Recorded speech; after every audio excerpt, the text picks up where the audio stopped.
The greatest confusion and disarray, and we never even got off the ground this time. Literally.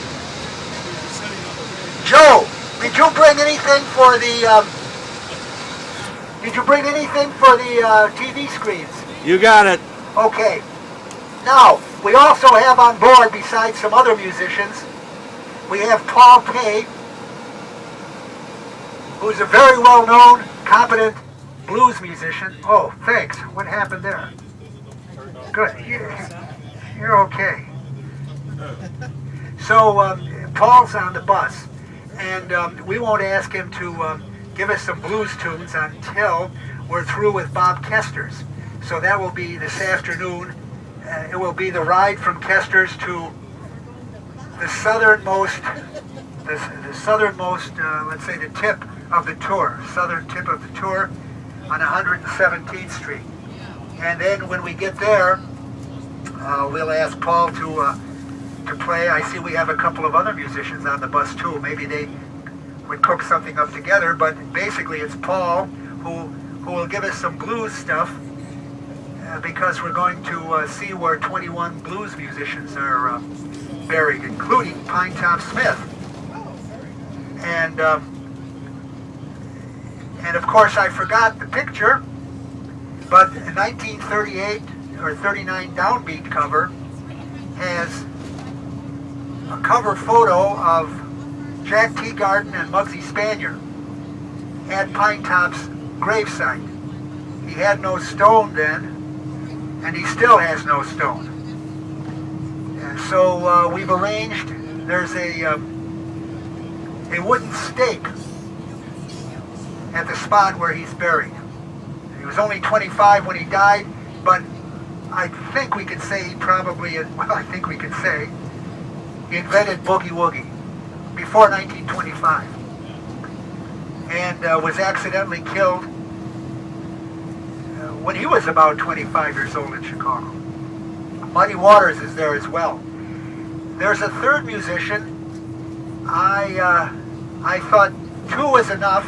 We have to get out of there by 4 o'clock because the gates close on us and we need to go to the honky tonk. But when we go there in the office, I'm going to ask where a third grave is. It's a person who didn't realize this till I was researching this a few days ago. He played with the, well, maybe I shouldn't tell you the name of the band in Chicago, but sure, why not?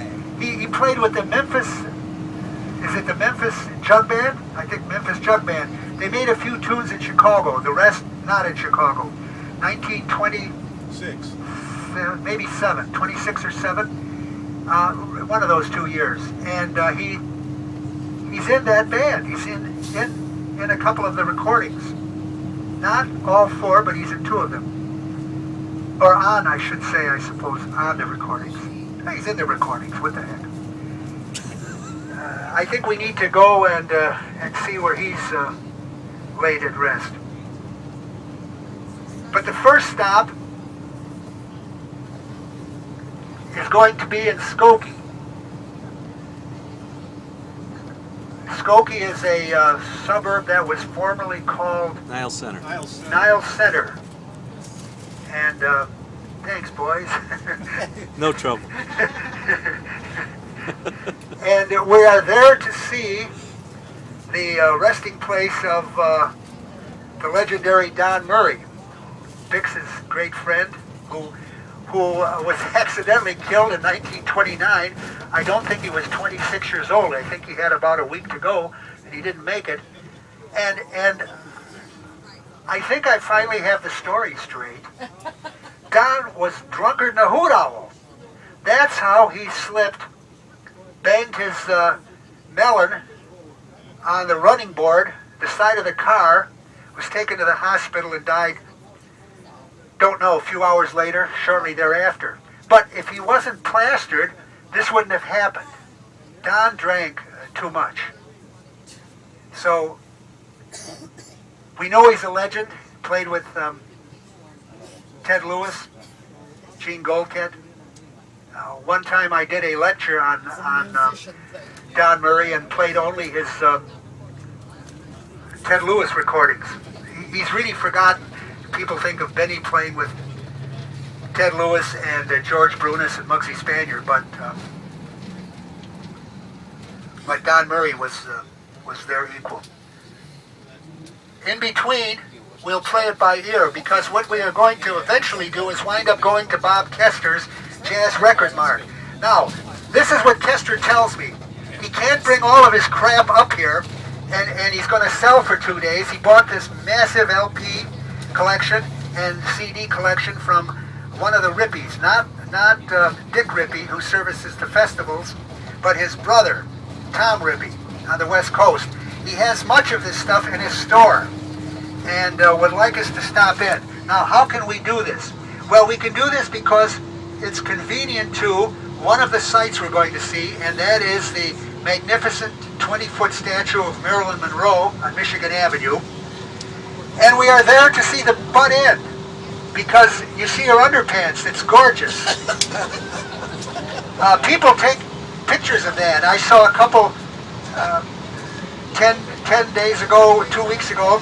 The gal, he wanted his picture taken, and his girlfriend was standing there, and she had the camera, and he positioned himself between Marilyn's keister and her, and they snapped pictures. And he, look, they enjoyed themselves both. Some people find this offensive, that statue. I say it's almost lewd. It's almost lewd. You judge for yourself. You don't really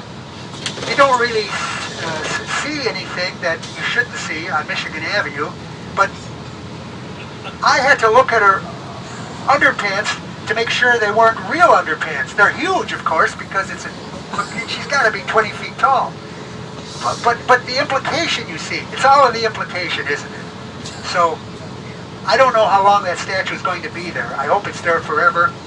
A little graffiti appeared on one leg.